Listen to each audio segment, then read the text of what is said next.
So I thought we could start with chatting a little bit about your experience with having like a large amount of people kind of seeing photos from your life and like knowing where you are and what you're up to and what you're working on and kind of how it feels to have that many eyes on you at one time. Yeah, so I guess last year, a year and a half ago now, when the Grizzlies came out and started premiering in communities, and we had our Cineplex release and we had the Canadian Screen Awards. I gained a lot of followers within, a couple weeks, a couple months, and that sudden kind of it felt like hyper visibility was really hard to adjust to at times and really scary at times, especially because what kind of brought me into this position was the Grizzlies, and it's something that deals with so many vulnerable topics such as the suicide epidemic, food insecurity, housing insecurity, violence within families. I got a lot of messages from other Inuit that were kind of asking for help or looking for guidance. And as somebody who's not, a trained professional, it was very, very difficult for me to be going through my DMs constantly and getting all these messages and all these calls for support, but I would do the best that I could. And then during that time period of opening myself up to helping others, I had a lot of people take advantage of that accessibility to me, and especially other Inuit men who would use it as a kind of an open door to harass me or to kind of act entitled to my time. So, one huge thing that has been very, very important in the spotlight for me and having this newfound platform was understanding that I'm not responsible for taking care of everyone. And as much as I want to support as many people as possible, and as much as I do try and support as many people as possible, it's okay for me to not always respond to people. And it's okay for me to redirect them towards others. And it's okay for me to not constantly put that weight on myself. And I think that's important for a lot of people to understand, especially people who, work within Indigenous organizations or they're very visible community members, is understanding that not everything's your responsibility. So that's been a huge part of handling this sudden burst of followers. And I know that next month, once Trickster comes out, there's going to be another burst of followers that are going to want constant access. And I understand that. I get that. And I understand that sometimes there's a bit of a disconnect between seeing someone on a screen and thinking, oh, I want to get to know that person. This is somebody that I would love to be friends with. But who you are on a screen and who you are in real life isn't always the same. So also understanding that I am my own person and I'm allowed to be my own person, and I don't have to kind of fit my persona around a character, but rather, you know, coexist independently.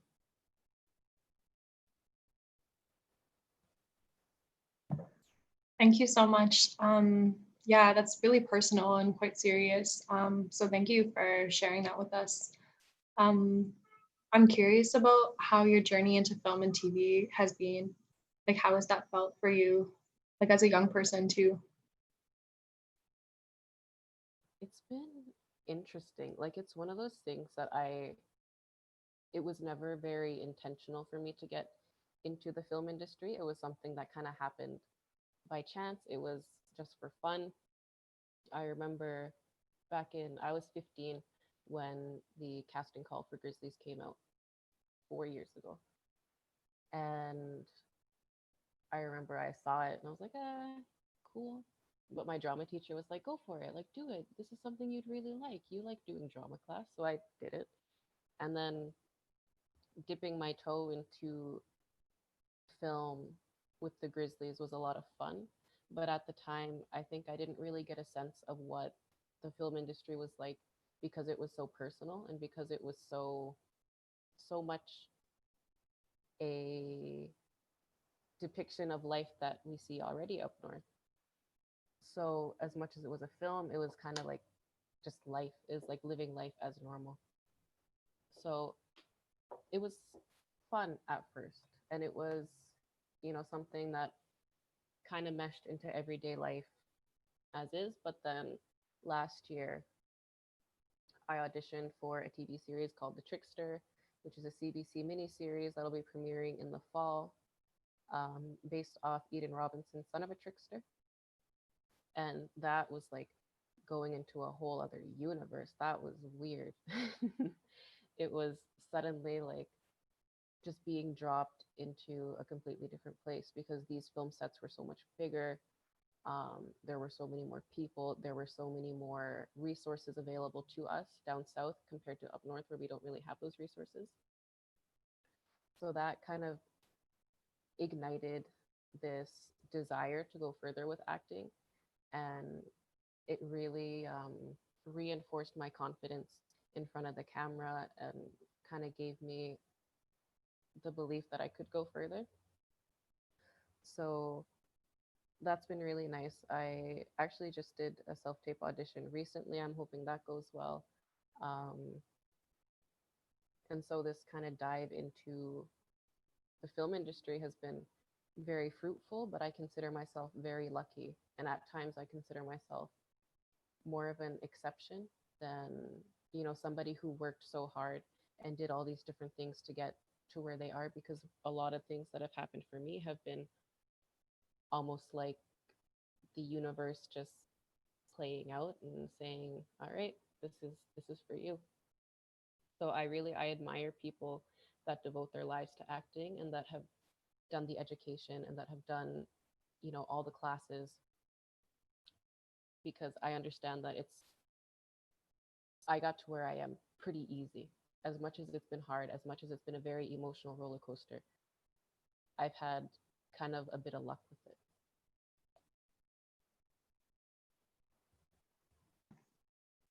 Well, you're also very talented, and I know you've worked hard to get to where you are. So you should definitely remember that too.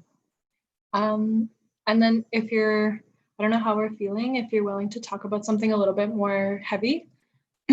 um, Folks were wondering, what are some ways that you cope with criticism or bullying online and in person when people are being mean to you, disrespectful, or hurtful to you?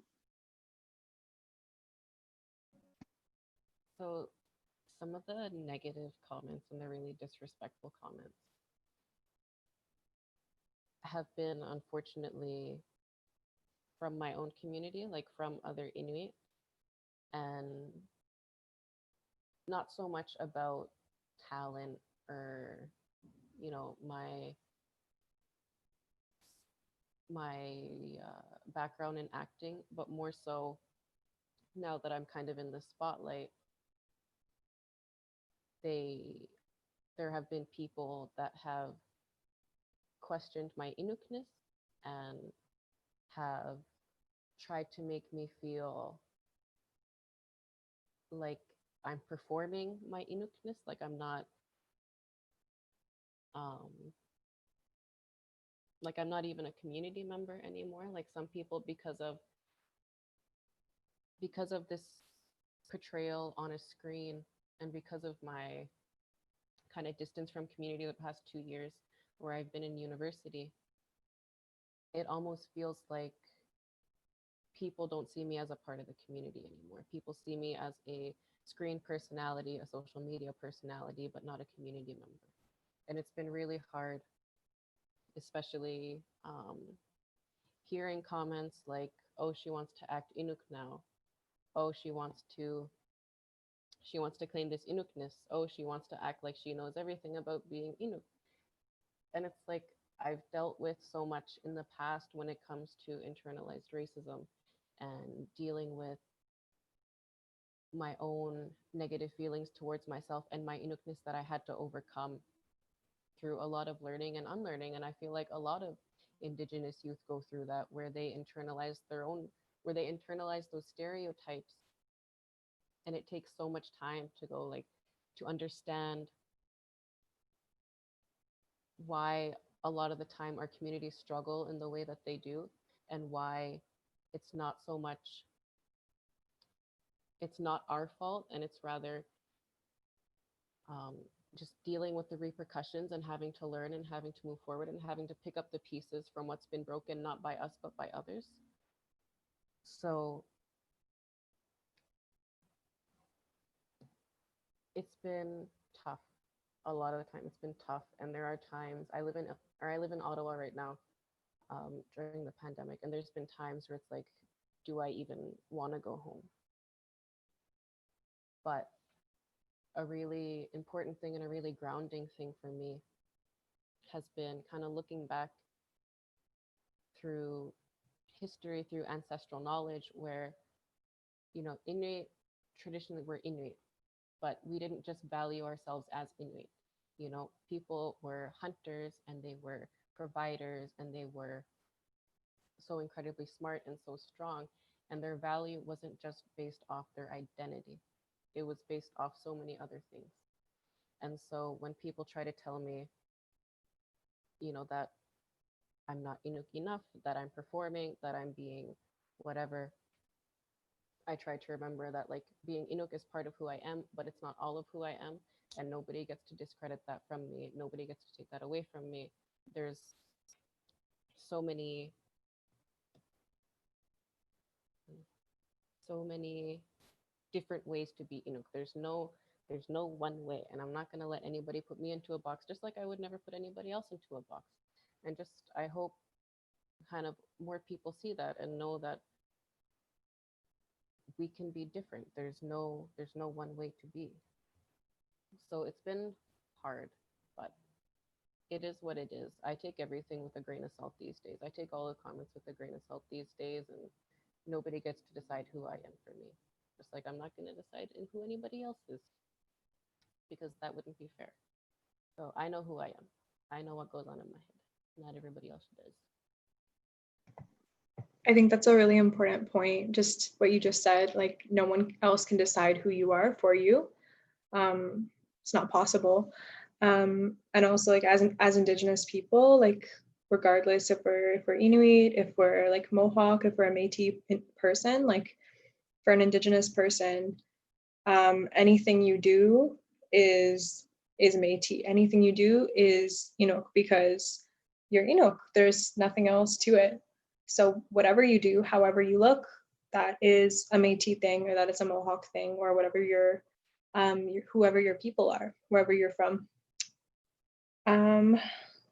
So if we want to talk about self-care practices, what comes to mind first? What are things that you do often to kind of soothe yourself and give yourself some rest and opportunity to like heal from all the hard work and everything like that? So one of the major things that I do is I always make sure that I'm within a headspace before I read comments on stuff that I post, before I read my DMs, before I read my message requests. I always make sure that I'm in a headspace where I can take whatever might be within that message. And social media is a very difficult thing for me, which is not great, being kind of a social media personality or being within the film industry. But I have in the past, I was in a really toxic long distance relationship that caused a lot of anxieties around phone calls, text messages, video calls, especially. Um, so they trigger a lot of really bad memories for me sometimes. But I try to kind of, I'm always working through it. I'm always healing. I'm always dealing with it. And I'm always just kind of protecting my own peace above all else, and making sure that I'm always within a headspace to be able to respond, which is why I often take a long time or anything like that. I also make sure to exercise. I know this is one that's like everybody says it, but I exercise. I try to get out of the apartment. I don't really like being in the city. I find it very anxiety inducing at times and very busy. Yeah, very busy. And there's a lot of people, but somehow it's also very impersonal at times, especially downtown. So I do miss that connection of community, but I get out anyways. What else do I do? Yeah, most of what I do is just kind of putting myself putting myself first, because there's been a lot in my past where I have not put myself first, and I've taken care of others first, and especially being, the oldest female in an Inuk family, there's there feels like a lot of pressure to be a provider and a almost like a second mom sometimes. So living on my own now, having my own space, I'm trying to kind of decompress from all that and understand that not everything's my responsibility, that responding to messages within 5 minutes is not my responsibility, and taking care of myself is my responsibility.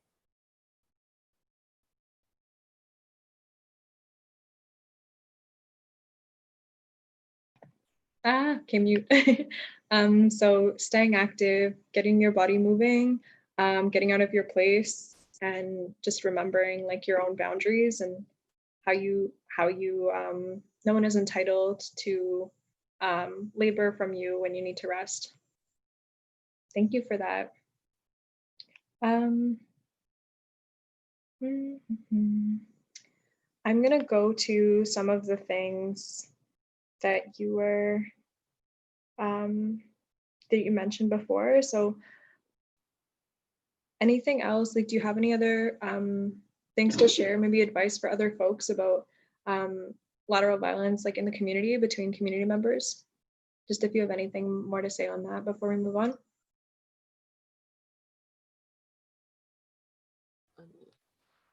Um, I think it's super important to always remember to take other community members' thoughts and opinions of you with a grain of salt, especially if they're not somebody that you're close to. Um, and kind of remembering your end goal. What are you working towards? Um, what do you do what you do? Like, why do you do what you do?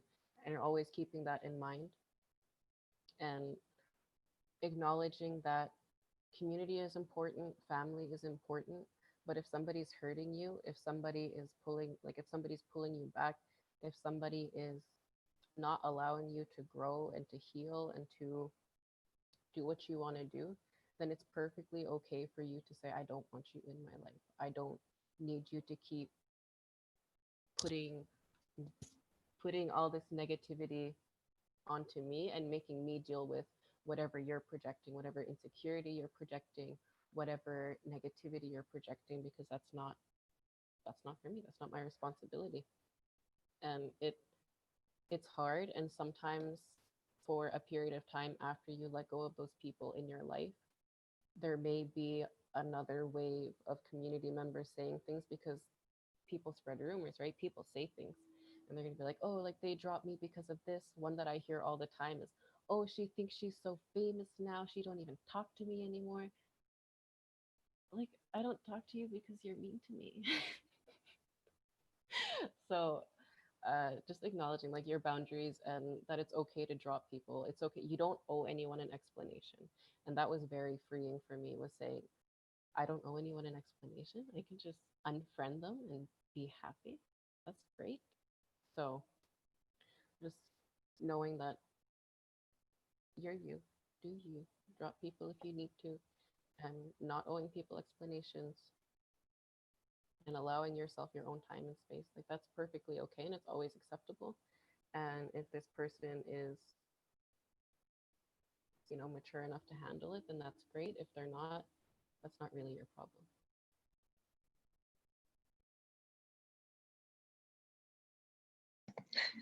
If it wasn't, if it was not interpersonal conflict that was significant enough to not allow for future relationship between folks, like, then that's fair. Like, the person who went through the hard time with their with that person they knew, like, they're entitled to that kind of recovering space from that conflict that they didn't do anything to contribute to. Definitely. I think the last thing that folks definitely wanted to hear about and that you might be able to share about is how you feel about safety within the industry itself. So, like the film industry, media, and what your experiences are with that. Um, the one piece of advice that I like to give is always be careful who you're connecting with, because there are so many people within the industry that will take advantage of, especially marginalized people. And I mean that in a way of they take advantage of the fact that you don't really understand the strings of the industry because it's very complicated. It's um, very strange at times, very different from other industries. And you have to really, really know and understand your rights in this industry. Otherwise, it's very easy to get overworked, to get underpaid, to get put in very inappropriate situations. So always, before you start working with anyone, always make sure that they're a credible source, that there's somebody either that you know personally, or um, there's other people that have worked with these people that kind of understand the industry and that are able to give good advice about how to interact with them.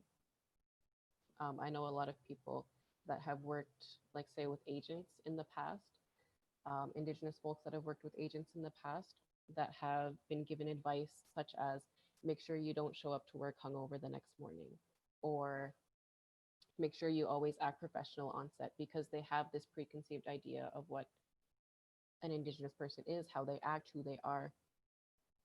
And it's awful sometimes. So when I was looking for an agent last year, I wanted to make sure that my agent had worked with Indigenous people before, that they understand that being Inuk is a huge part of my identity, but I don't want this to be the only thing that you box me into, the only roles that you put me into, and I don't want you to I want to know what you think of me to see if you have any of these stereotypes or ideas of who I am. And so I was fortunate enough to be connected because Trickster was a Indigenous production. I was fortunate enough to be connected through a lot of other Indigenous artists to people that they had worked with in the past. And if anybody in this call wants to contact me and ask me about people that I think would be good to work with if you're interested in getting into the film industry, then 100% I can direct you towards some agents. They're usually based out west in Vancouver or in Alberta. That's where a lot of the people that work with Indigenous talent are, but there are quite a few in Northern Ontario and in Toronto.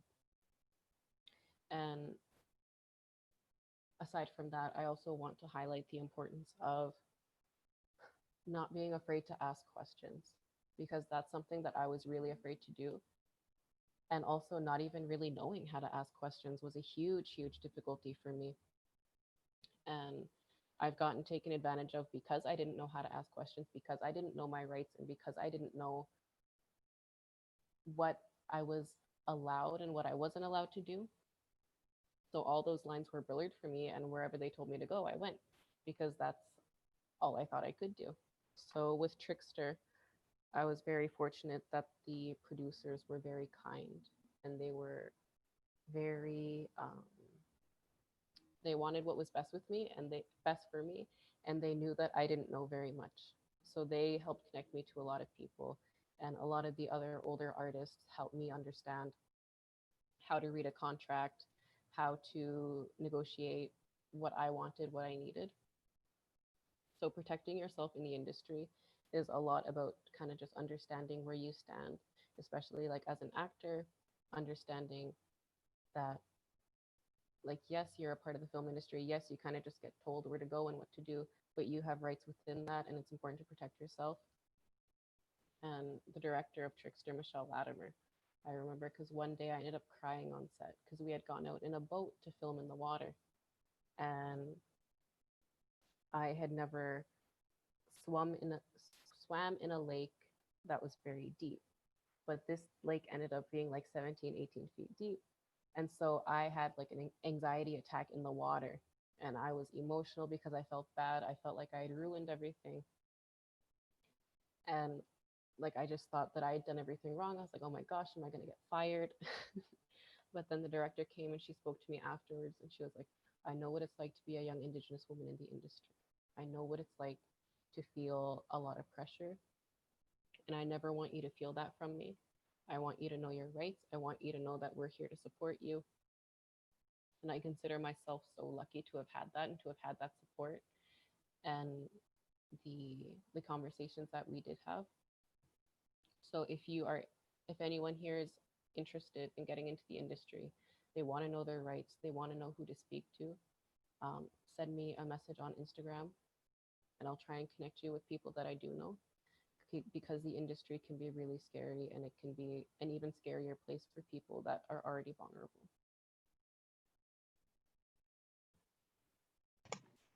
I hear a lot about like advocacy for Indigenous youth and their safety, for their boundaries to be respected.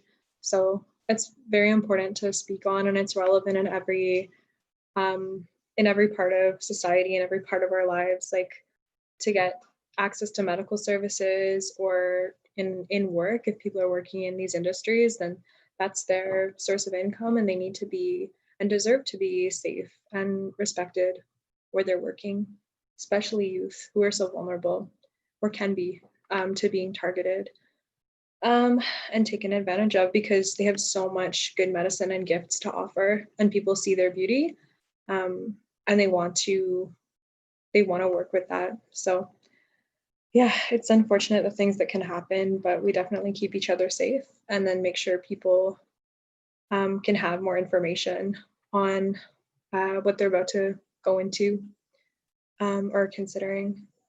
So I think that might be it for the questions folks have brought to me for things that they really want to hear about from you, for now.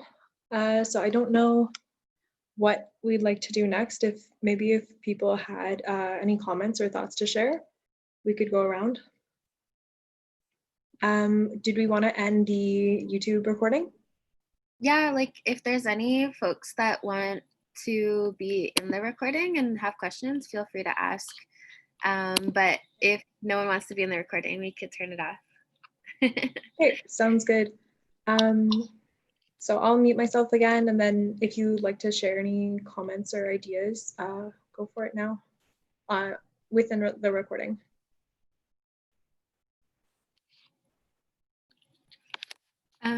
Yeah, like I guess I could go.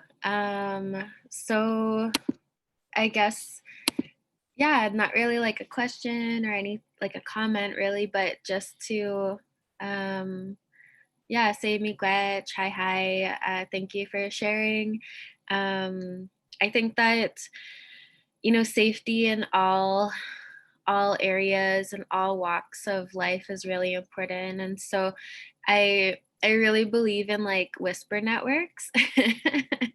I think that, you know, some people kind of like refer to them as like gossip or rumors and stuff like that. And yeah, that can happen. Gossip and rumors is a real thing. But at the same time, like if we're sharing insight about how to keep each other safe from predators or people that are abusers or wanting to exploit Indigenous youth, I really love to keep those conversations going. So yeah, just from like A7G standpoint, like if anyone, like if you ever see us like working with someone who's like really sketchy or has harmed you or has harmed someone, you know, like please don't hesitate to let us know. And you know, we really believe survivors, and you know, there's not, it's not just physical abuse. Sometimes it's emotional or even spiritual or mental. And yeah, so I just wanted to share that. And you know, it's really hard to talk about these things sometimes, and so I just wanted to acknowledge and honor you, Anna, for sharing. Oh, and I also wanted to mention, like, it was so nice to see you at the Wet'suwet'en rallies and things like that. I think what happens is sometimes people become celebrities and then they forget about protecting the land. But it was so great to see you there and supporting other Indigenous nations too. And I remember going up to you to like ask you to say something, and your first reaction was like, oh, no, it's okay. And so that's like a really great sign of humility. And yeah, just I think humility is really a really great attribute for us all to have and practice. So again, miigwech, chai hai. Thanks for being here. Yeah, yeah, chimiigwech, Anna, Kuyanamik. I've been practicing. I don't know if that's your dialect, but anyways, I just wanted to share this one story that an elder had shared with me recently, or a knowledge keeper. And I remember they said to me, like, you know, they look at A7G, or the youth that are part of A7G, or like our circle, and they said they'd be kind of scared of us if they were that age, looking at us, because we're talking about safety, we're talking about looking out for one another. We're aware of all those things, and a lot of the stuff you shared. It's awesome that you had some mentors that were looking out for you, because I feel like that often young people get taken advantage of because they're new to it, or they're young or whatever, right? So and so I just wanted to acknowledge like all that knowledge you shared with us and the young people that are in our circle, because we take care of each other. That's how we do the work that we do. It's peer support, right? So coming from you, who is living in that place right now, you're able to share that honesty and truth with us. So I really appreciate that. And yeah, it's really cool. I'm looking forward to that show too, the Trickster. I seen that trailer. I was like, whoa, that looks so cool. So I just want to share that. So miigwech, yeah.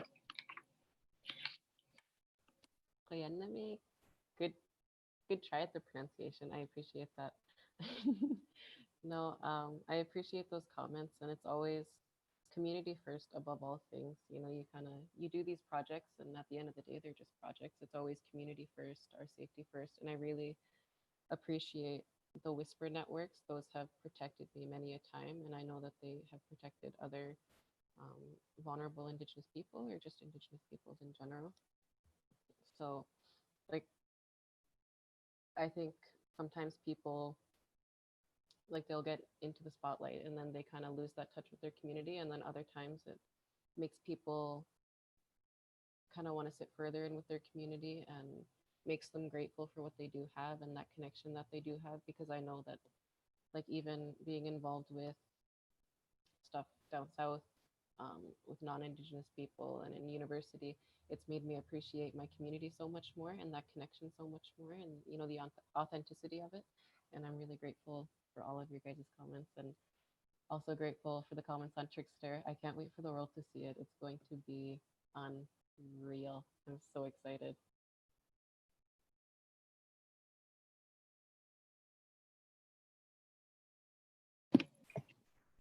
Yeah, so we're gonna just end the live, and then we can just keep talking.